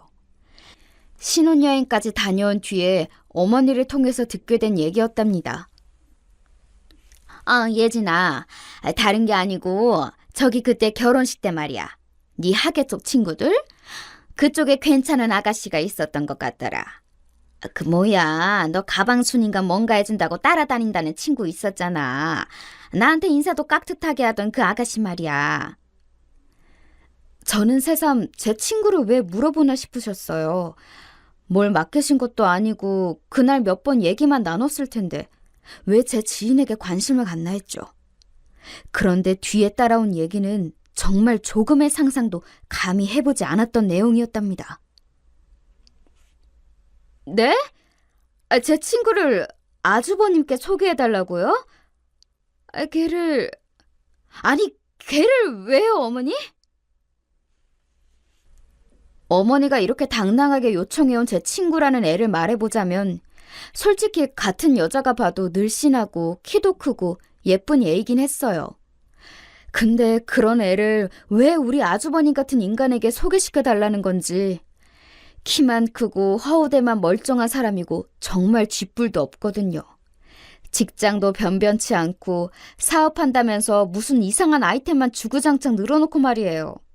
어디서 여자 보는 눈은 귀신같이 있어가지고 냉큼 음흉하게 저렇게 뒤에서 자기 엄마를 시켜먹나 싶었어요. 전 여러모로 어이가 없어서 절대로 가르쳐주지 않겠다고 맘먹고 있었는데 어머니가 크게 한 방을 날리시더라고요. 네가 연락해보고 그러지 않아도 돼. 젊은 사람들끼리 그냥 서로 알아보게 해주면 되니까 연락처만 나한테 보내줘라. 응? 아니, 그날 그렇게 같이 따라다닌 친구인데 전화번호를 왜 몰라? 내 친구들 사이에서도 내가 몇몇 그 집 자식들도 장가 보내고 그랬어. 하여간 그런 거 전혀 걱정할 거 없으니까 연락처만 나한테 문자로 보내놔라. 알았냐? 저는 도저히 안 되겠어서 거짓말까지 해보았지만 어머니는 막무가내였어요. 아이, 남자친구가 있건 없건 결혼 안 한 아가씨 아니야. 거 보기엔 너무 참하고 괜찮아서 그래. 결혼 전에야 돌다리 여기저기 다 두드려보고 그러는 거지 뭐. 이제 와서 괜히 핑계댈 생각 말고 얼른 연락처나 보내. 어머니는 제가 일순간 둘러댄 친구에게 애인이 있다는 거짓말까지 눈치를 채고서 저러시는 거예요. 결국 친구에게 사정사정하며 이래저래 마음에 안 들면 단번에 거절해버리라고 했어요. 당연히 친구가 싫다고 할 줄 알았는데 이게 또 상황이 이상하게 흘러가더라고요. 아, 그래? 니네 어머니 되게 적극적이시다. 근데 그날 뵈니까 인상이 나쁘시진 않던데. 그리고 마침 나 이전에 헤어진 남자친구 때문에 새삼 연애가 뭐고 뭔지 이제 잘 모르겠더라고. 그렇게 하나하나 다 따져본 남자들도 나중에 뒤통수 치고 사라지는데 이제는 마음을 열고 좀 너무 따지지 않아야겠다는 생각들이 들었어. 내가 너무 보수적이고 문을 닫고 있었던 것 같아. 그냥 재미삼아 나도 한번 만나보지 뭐. 요즘 기분도 싱숭생숭하고 좀 변화가 있었으면 했어. 예상외로 친구도 만나보겠다는 반응이기에 저는 무척 당황하게 되었어요. 그러면서 헷갈리기 시작하더라고요. 아니, 상황이 왜 이렇게 흘러가나? 내가 뭔가 너무 예민하게 생각했던 건가 싶어서 잠깐 주춤하게 되었어요. 일단 연락처는 넘겨두었고 각자 자기들이 알아서 하겠다 싶었죠. 그런 와중에 저도 신혼이라 한창 집 정리하고 살림이랑 직장을 병행하느라 바빴었고요. 아주머님과 제 친구의 만남이 어떻게 돼가는지는 잘 모르고 있었어요. 그런데 나중에 또 어머니로부터 전화가 걸려온 거예요. 설마 했는데 혹시가 역시가 되어버렸더군요. 아이고, 예진아. 지금 둘이 잘 만난단다. 어제도 둘이 만났다고 사진 찍어서 보냈더라. 아주 벌써 예비 며느리감이 된 기분이야. 아니, 나한테 먹어보라면서 백화점에서 케이크까지 사서 보낸 거 있지? 하여간 경우가 너무 바르고 잘 큰 집 딸이란 게 느껴져. 가정교육을 제대로 된 부모한테 제대로 받은 게지. 이 말에는 정말 도대체가 저를 돌려서 욕하려는 포인트가 한 수십 가지는 있는 것처럼 느껴지더라고요. 본인이 마음에 들어하는 예비 며느리감도 결국 저를 통해서 알게 되셨으면서 은연중에 저를 욕하듯 가정교육이네, 잘 컸네, 집안이 좋네, 제대로 된 부모네, 이럴 게 뭐예요? 그런데 이쯤 들어 막내 도련님도 이윽고 서방님으로 호칭이 바뀌는 일이 생겼으니 일찍이 애가 생겨서 결혼하게 된 거예요. 그때도 집안이 한창 시끄러웠지만 아무튼 우리 시댁은 해를 연달아서 아들 둘을 장가 보내게 되었어요.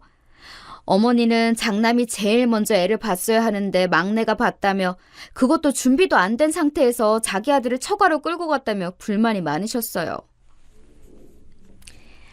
막내 걔는 말이야 아주 버릇이 없어. 우리 윤수 데려가며 고마운 줄을 알아야지. 어디 말만한 처녀가 덜컥 임신을 해가지고 대뜸 지네 집으로 데려갈 생각을 해? 그래놓고 지 엄마는 코빼기도 안 비추고 아주 날 보면 가만 안 둔다고 벼르고 있다던데? 하여간 내가 이렇게 며느리들 복이 없어. 우리 장남 민수나 좀 잘 얻어오길 바라봐야지. 어머니는 하여간 맨날 이 모양이셨어요.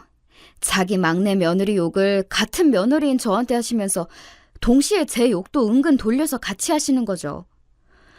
그러면 솔직히 제가 뭔 맘으로 동조를 하고 어머니 원망을 들어드리겠나요? 듣다가 너무 짜증이 나서 전화를 대충 끊어버렸답니다. 그런데 우리 막내 동서는 성격이 보통 아니더라고요. 상견례도 안 하겠다고 하고 해서 결혼식 때 잠깐 보긴 했는데 우리 어머니한테 엄청 으르렁거리는 거예요. 근데 나중에 사정을 들어보니 충분히 화낼 만한 사유가 있기도 했어요. 이건 제가 동서랑 개인적 친분은 없지만 저희 남편 통해서 들었답니다. 이건 내가 봐도 좀 우리 엄마 편들기가 그래. 엄마가 재수씨네 집이랑 다 같이 잠깐 본 적이 있나 봐. 근데 그때 엄마가 재수씨 뱃속에 애가 윤수애라는 보장이 어딨냐고 유전자 검사해오라고 막 그랬나 봐. 그러니까 저쪽 처가 어른들이 불같이 화를 내고. 아휴, 엄마는 정말 못 말려. 아무리 화가 나도 겉으로 할 말이 있고 안 할 말이 있는데 저렇게 꼭 화를 불러들인다니까. 재수씨도 임신 중에 아직 결혼도 안 했는데 예비 시어머니한테 저런 말을 들은 거 아니야. 그러니 엄마한테 당연히 감정이 안 좋겠지. 이 말을 들으면서 제가 제일 먼저 떠올랐던 생각은 동서에 대한 어떤 공감 가는 감정도 있었지만 우리 남편에 대한 어이없음이었답니다. 저렇게 남의 집 가정이나 남을 대하는 자기 엄마의 모습은 잘 알면서 왜 자기 와이프한테 함부로 하는 엄마 모습은 모르는 걸까요? 시간이 한참 지나 생각해보니 모르는 건 아니고 그냥 모른 척 하고 싶었던 것 같아요. 그래야 자기가 좀 숨을 쉬고 살 수 있으니까요. 암튼 저도 신혼 때를 얼마 지나지 않아서 임신을 하게 되었고요. 그래도 동선애가 일찍 애를 낳았고 이후에 제가 출산을 하게 되었어요. 어찌어찌 손주까지는 그래도 어머니가 바라던 성별로 되어서 모두 아들들을 낳게 되었답니다. 그 부분 하나는 아주 만족스러우셨던 것 같아요. 단 한 가지, 장남이 장가를 못 간 것만 빼고 말이에요. 여기서 의아하신 분들이 있으실 수도 있는데 앞서 제 친구랑 아주버님이 만난다고 했잖아요. 그런데 왜 장가를 못 갔다는 건지 이해가 안 되실 수도 있을 거예요. 결론부터 말하자면 이 둘은 만난 지 1년도 안 되어서 헤어지고 말았어요. 그것도 무려 결혼하겠다고 예식장까지 잡아두고 그 한 달 전에 말이죠. 아주버님도 그렇고 제 친구도 그렇고 둘 다 결혼을 빨리 하고 싶어 할 정도로 엄청 가까워졌던 모양이에요. 전 둘이 만난 지 얼마나 됐다고 결혼한다고 해대길래 모든 게 정말 너무 성급하다 싶었죠. 게다가 아주버님은 절 보기 좀 민망스러웠던지 전혀 제 앞에 나타나지 않았고 가끔 제가 시댁에 들려도 제 목소리를 들으면 나와보지도 않았어요. 그래도 둘이 잘 만난다길래 그런가 보다 했고 어머니를 통해서 그리고 친구를 통해서 소식을 가끔 듣곤 했답니다. 그러다가 청첩장과 예식장 대관 등 본격적인 얘기가 나오니까 한편으론 정말 제 친구가 제 형님이 되는 건가 싶어 희한하더군요. 궁금해하던 차에 친구한테 갑작스레 전화가 걸려온 거예요. 예진아, 나 너한테 상담할 게 있어. 내가 예민한 건가 싶은데 솔직히 이런 경우가 말이 된다고 생각해? 뭔데 그래? 혹시 아주버님 얘기는 아니지? 무슨 일이 있어? 그게 맞아. 민수 씨 얘기야. 나 지금 좀 혼란스러워. 친구 입으로 우리 아주버님의 본명을 이렇게 들으니 좀 새삼스럽기도 했지만 아무튼 둘이 연애를 한다고 한 이래 처음으로 본격적으로 저와 친구는 단 둘이 만나서 얘기를 나누게 되었어요. 저도 우리 시댁 가족의 이야기니 조심스러워 따로 묻지 않았고 있었는데 친구가 먼저 이런저런 말들을 꺼냈어요. 근데 듣고 있다 보니 이거 제가 결혼을 말려야지 안 되겠더라고요. 있잖아. 글쎄 민수 씨가 나보고 자기 친구들이랑 해외여행을 다녀온다는 거야. 이제 결혼하면 자기는 가정에 충실할 거니까 친구들이랑 다 같이 여행 가려면 이번밖에 시간이 안 된다나? 사실 이 말을 들으면서부터 어째 안 좋은 예감이 들려오긴 했지만 참고 들어보았답니다. 그리고 역시는 역시였다는 것을 재차 확인하게 되었어요. 처음엔 나도 친구들이랑 간다고 해서 그런가 했어. 그런데 얼마 전에 민수 씨 친구들 소개받아서 같이 밥을 먹었거든. 그때 같이 나온 여자가 있는 거야. 둘이 유독 되게 친해 보이더라? 그런데 세상에 알고 보니까 그 친구도 같이 껴서 해외여행을 가는 거였어. 심지어 남자 셋에 여자 셋 이렇게 해외여행을 간다는 거야.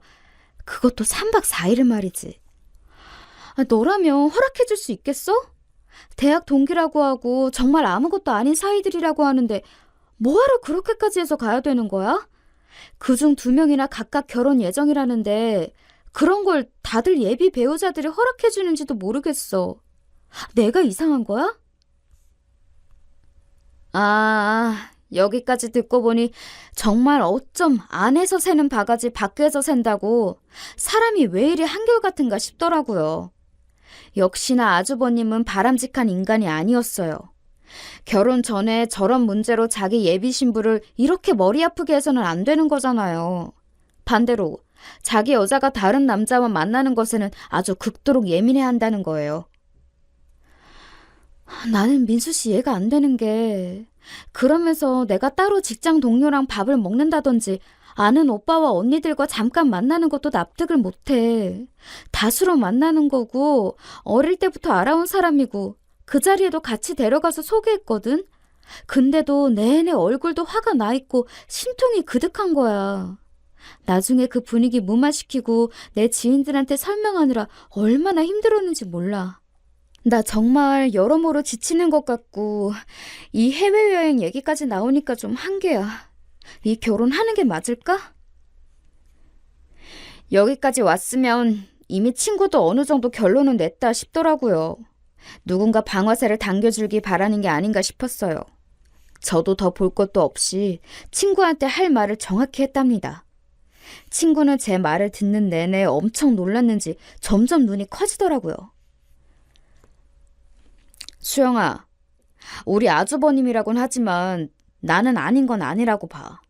일단 나는 내 남자가 결혼 전에 그런 구성으로 그리고 이성인지 친구인지 확실치도 않은 사람들끼리 해외로 여행 다니고 그런 거 용납 못해. 그걸 이해해주길 바라는 건 욕심인 거지. 자기는 아직 이성들이랑 더 꽁냥꽁냥하게 놀고 싶은 거잖아. 그게 잘잘못을 떠나 너랑 아주버님은 가치관이 안 맞는 거야. 근데 결혼 전에도 안 맞는데 결혼 후에는?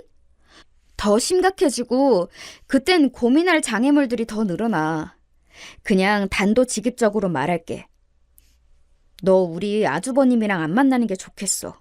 지금이라도 늦지 않았으니까 잘 생각해봐. 제 말을 다 들은 친구는 생각보다 이렇게 상황을 극단적으로 정리해줄 줄은 몰랐던 것 같아요.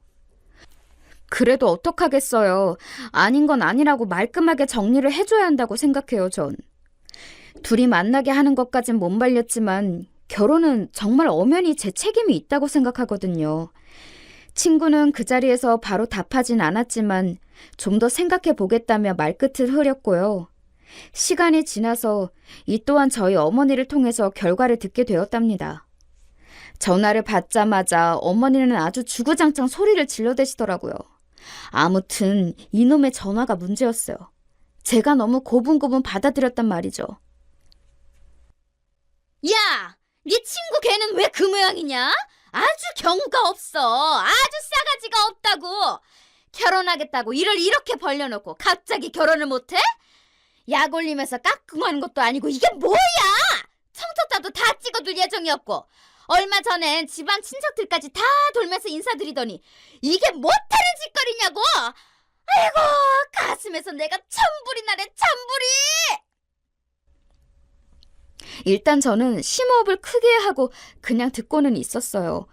워낙에 자기 자식만 귀하고 남 잘못은 모르는 분이라지만 그래도 이번엔 저도 좀 화가 많이 나더라고요.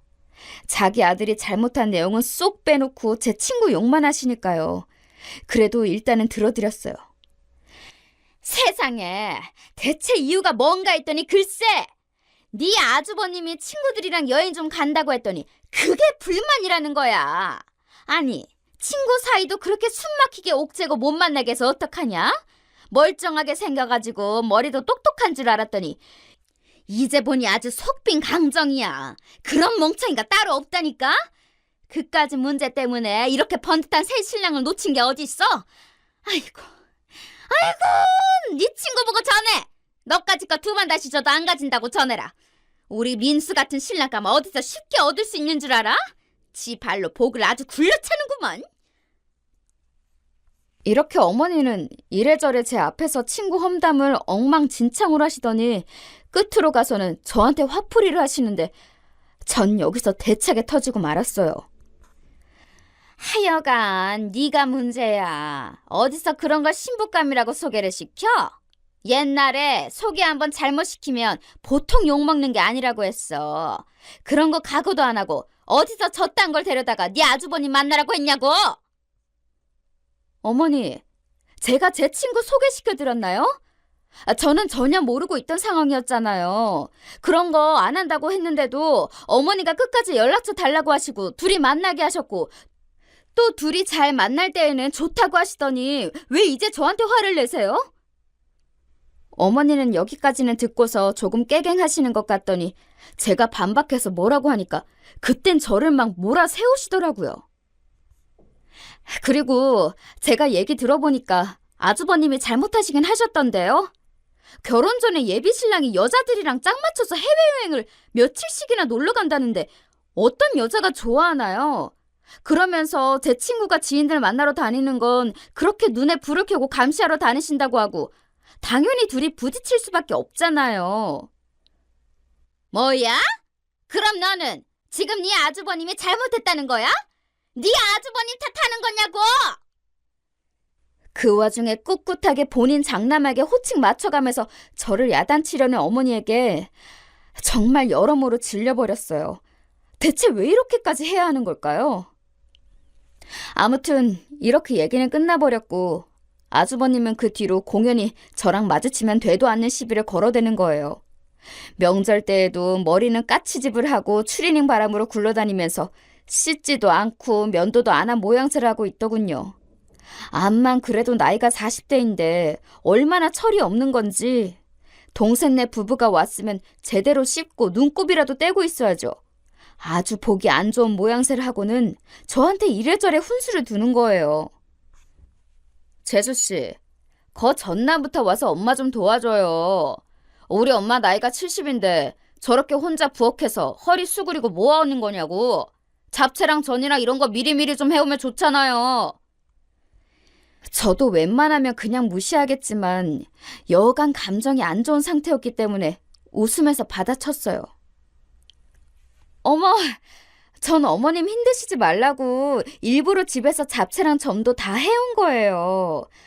그리고 그렇게 걱정이 되시면 아주버님이 어머니 좀 도와주시지 그랬어요. 제가 봐도 어머니 너무 안쓰러워요.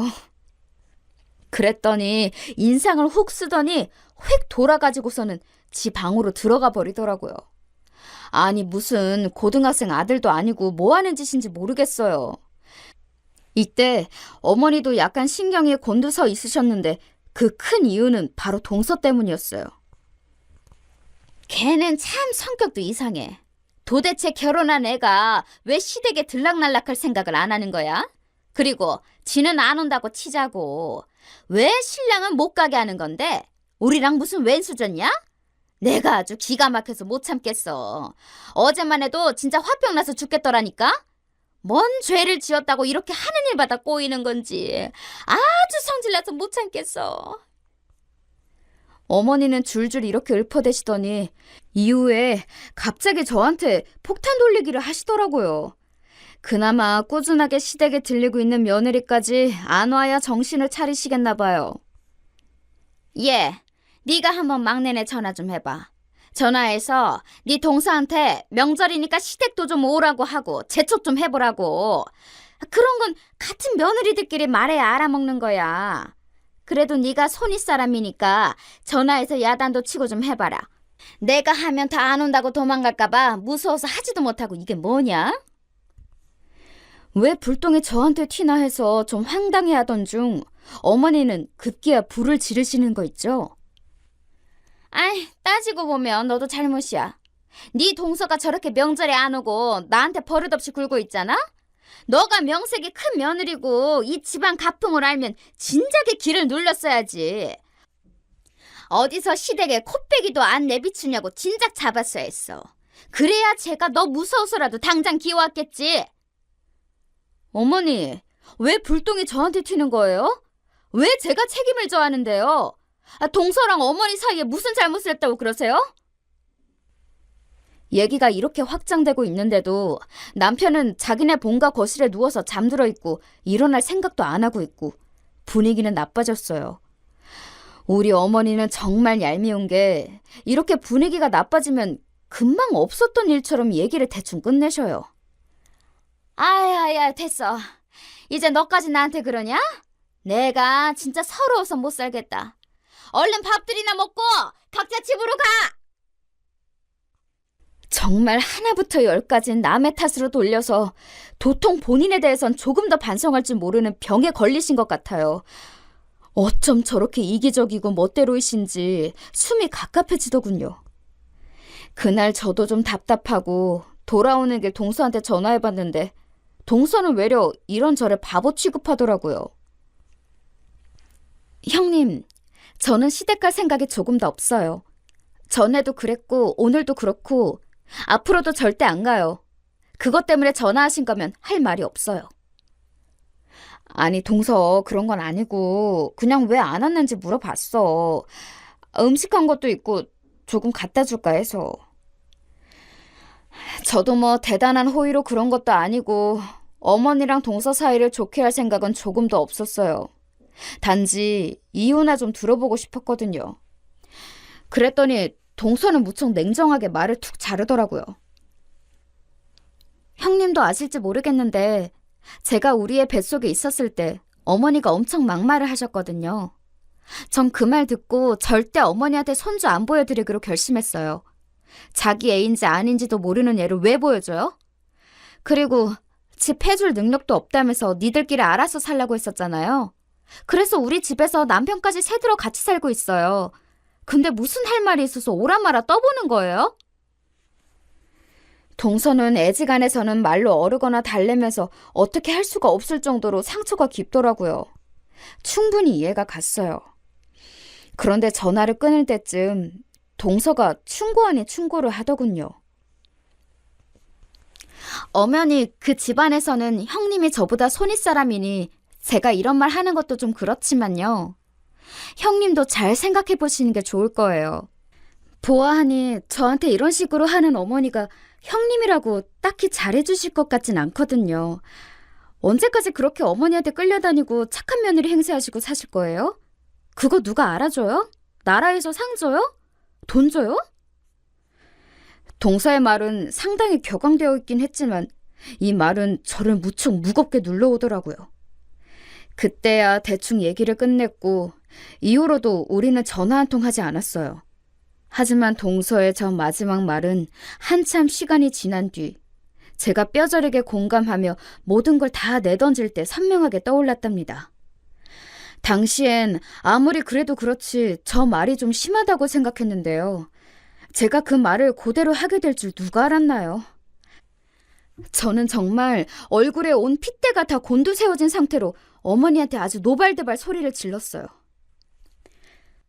제가 왜요? 저한테 뭘 바라시는 건데요? 진짜 제정신이세요?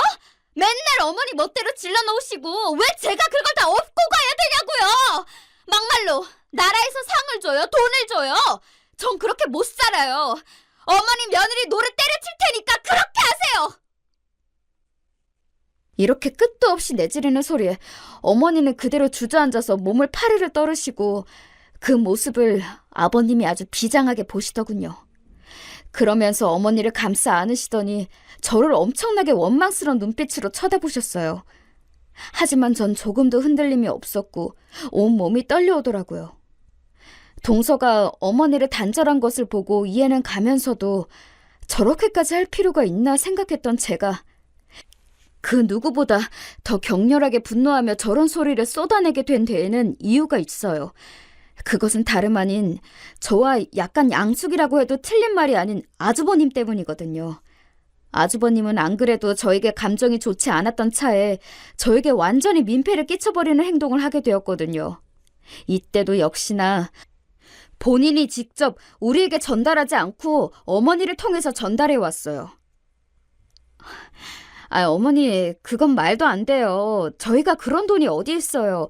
무슨 말도 안 되는 그런 아이템을 갖고 와서 사업을 한다는 거예요. 저희 남편 멀쩡히 직장 다니고 저도 다닌다지만 애기도 저희 엄마가 봐주고 계세요. 간신히 집 대출도 갚아가고 있는데 어떻게 그런 돈을 대라는 말씀이세요? 이날 어머니는 저한테 전화해서는 아주버님이 뭔 가짠치도 않은 사업을 시작하게 되었다고 하는 거예요. 민수 걔가 어릴 때부터 머리가 비상했어. 자고로 장남이 잘 되어야 해. 내가 볼 때 진수나 윤수 저렇게 시원찮게 사는 걸 보면 다 자기 형이 지금 잘 안 풀려서야. 그렇다고 뭐 하던 일 때려치고 형 도우라는 게 아니잖아. 다들 돈 좀 얼마씩 보태라고. 그리고 내가 딱 보니까 윤수네는 전화도 안 받는 게 거긴 틀려먹었어. 그러니까 니네가 좀 얼마 보태서 내라, 응? 다 내라는 게 아니야. 우리도 얼마 보태주기로 했어. 너네도 너무 무리할 것 없고 어차피 지금도 다 대출 아니야? 거기 좀 더 받아오라는 거야, 내 말은. 이렇게 어처구니 없이 말을 이어가고 있으니 저라고 성질이 나지 않겠나요? 뭐 적당히 알아들을 만한 말을 해야 저도 넘어가죠. 지금 저희 살고 있는 집도 대출금 만만치 않다니까요. 사업하고 싶으면 본인이 노동을 직접 해서 벌어서 하라고 하세요. 왜 부모님이며 동생 가족들까지 다 끌어들여서 돈을 갖다 쓴다는 거예요? 이렇게 팽팽하게 맞서며 조금도 빌려줄 생각이 없어 보이니 어머니는 또 만만한 저를 갖고 멋대로 쇠뇌시키려고 하시는 거예요. 모든 게 제 잘못이라나요? 너는 얘가 말본세가 아주 못됐어. 아무리 그래도 네 아주버님이야. 네 남편 형이고 네 시댁 장남이라고. 어디서 그렇게 무시하듯이 말을 함부로 해? 네가 그렇게 무시해도 좋을 그릇이 아니라고. 전 다 귀찮고 싫어져서 생각나는 대로 대충 말을 했는데 이후에 이게 어마어마한 결과를 갖고 올 줄 몰랐던 거예요. 전 모르겠어요. 어머니가 알아서 하시고요. 거기에서 저희 집은 빠질게요. 동선에도 저한테 어떻게 해보란 말 하지 마세요. 전에 어머니 말 듣고 전화 걸었다가 욕은 제가 다 먹었어요. 아무튼 알아서 하세요. 그렇게 전화를 툭 하고 끊어버리고는 속에서 정말 열불철불이 올라오는 걸 참았다니까요. 당연히 그날 저녁 들어온 남편한테 전화해서 한 번만 이딴 전화 더 걸려오면 수신 거부해버린다고 신신당부했어요. 남편은 자기 딴에 속상했던지 저보고 왜 그러냐고 하더니 얼마 뒤에 터진 일을 보고는 어찌 수습해야 할지 몰라 넋이 나가 있더군요. 이때는 무려 아버님이 저한테 대신 전화를 하신 거예요. 뻔하죠 뭐. 어머니가 뒤에서 아버님한테 이래저래 주문 넣고 시키신 걸 거예요. 둘째야 나다. 다른 게 아니라 우리가 이번에 사정이 좀 일이 됐어. 큰애 사업한다고 다들 뭉쳐서 도와줬으면 싶은데 어째 서운하게 실이 이렇게 뜻이 안 모이냐. 그래서 우리가 좀 힘을 썼다. 여기서 전 의아한 게 무슨 힘을 썼다는 건지 이해가 안 되는 거예요. 제가 알기로 시부모님 둘 다 돈 별로 없으시거든요. 어디서 빚을 냈다는 건지 뭔지, 그리고 굳이 그 여부를 왜 저한테 보고하시는지도 모르겠고요.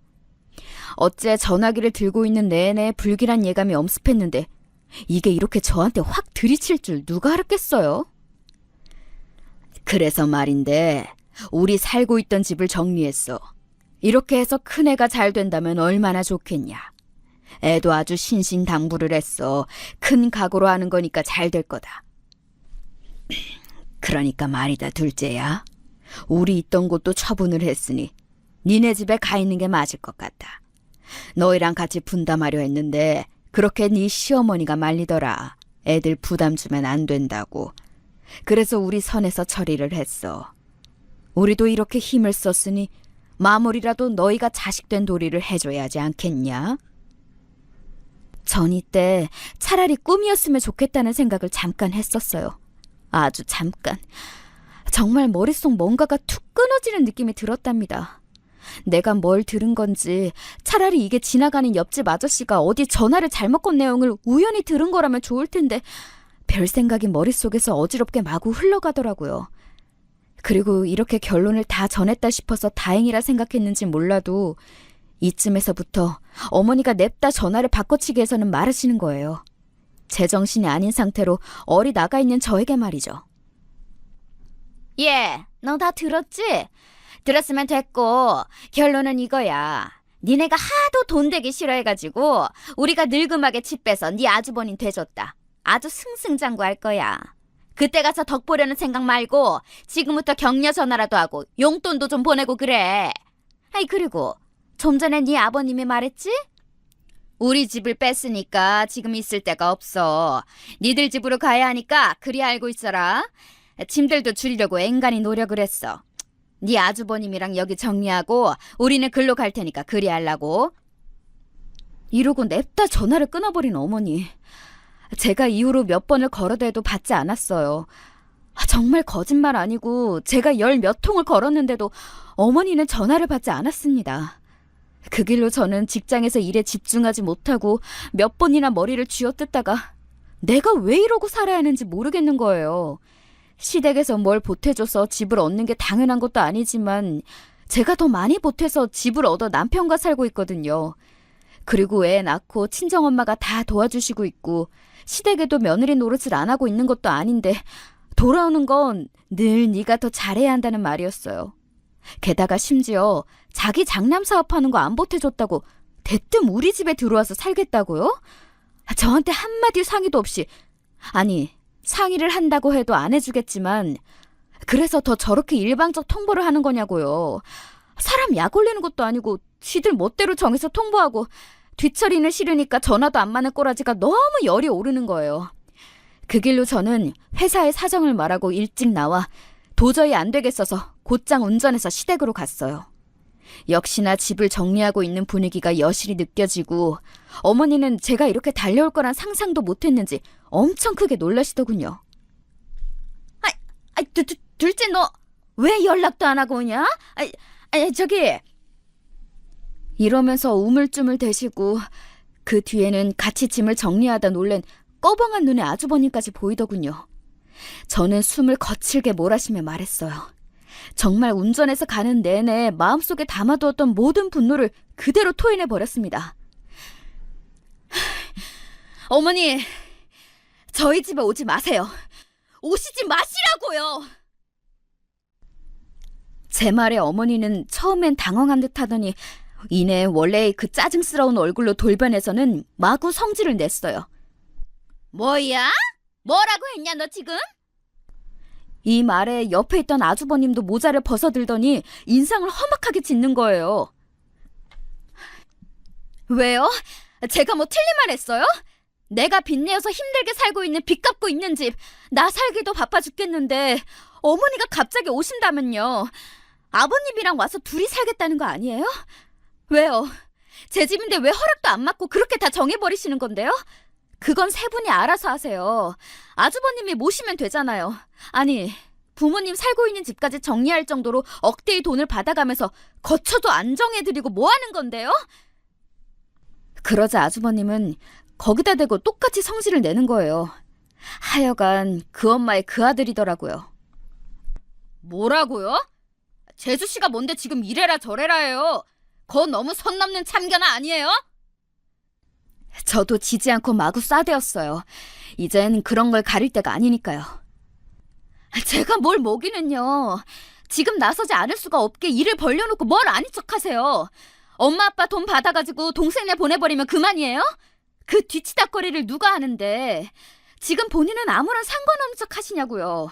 선 넘는 참견 받기 싫으면 애초에 선을 만들지 말았어야지 뭐 어쩌라는 거예요? 얘기가 이쯤 되자 어머니는 저한테 또 막 역정을 내시는 거예요. 전 차라리 잘 됐다 싶더군요. 그럼 잘난 장남한테 같이 껴서 사시면 되잖아요. 왜 어머니랑 어머니 아들 사이에 우리가 껴야 하는데요? 막말로 그렇게 살면 누가 알아주나요? 누구만 좋은 건데요? 어머니 장남은 목돈 생겨서 좋겠지만 어머니 둘째 아들이랑 며느리는 힘들어서 죽어나요. 아주 셋이 사는 거 빚 갚기도 힘들어 죽겠는데요. 5 식구? 아니 뭐 생활비로 아주머님이 매달 돈 1,000만 원씩 주실 거예요? 됐고요. 저는 못해요. 그 노릇 안 해요. 애지간하면 볼멘 소리를 하는 정도로 그치던 제가 회사까지 내팽겨치고 직장 가는 차림으로 쫓아와서 난리를 쳐대니 시댁 사람들 모두 다 기겁하긴 하더군요. 하지만 어머니는 끝끝내 본인의 뜻을 굽히지 않고 좌우지간 자기네 결정한 대로 하겠다는 거예요. 그래서 저도 말했죠. 어머니 며느리 노릇 안 하겠다고요. 제 말에 어머니는 아주 화들짝 놀래버리셨어요. 뭘 그렇게 놀라세요, 어머니? 어머니 며느리 해서 당하는 일이 맨날 이 모양 이 꼴인데 누가 어머니 며느리를 하고 싶어요. 못해 먹겠어요, 진짜. 있던 거 한다고 어머니 당사자한테는 맨날 무시당하고 더 잘해라 소리나 듣고 막말로 뭐 나라에서 상을 줘요? 뭐래요? 제가 어머니한테 많은 걸 바랬나요? 어쩜 그렇게 맨날 못마땅하셔서 사람을 잡아대고 마음대로 일을 벌려놓고 그 수습은 왜 저한테 시키시냐고요. 어머니 며느리 안 해요. 저 이혼할 거예요. 여기까지 쏟아내고 난 뒤 저는 그 뒷말은 더 들을 생각이 없었기에 그대로 나가버렸어요. 그대로 운전해서 집으로 들어왔고 남편에게도 전화해서 이때 일어난 일을 통보했어요.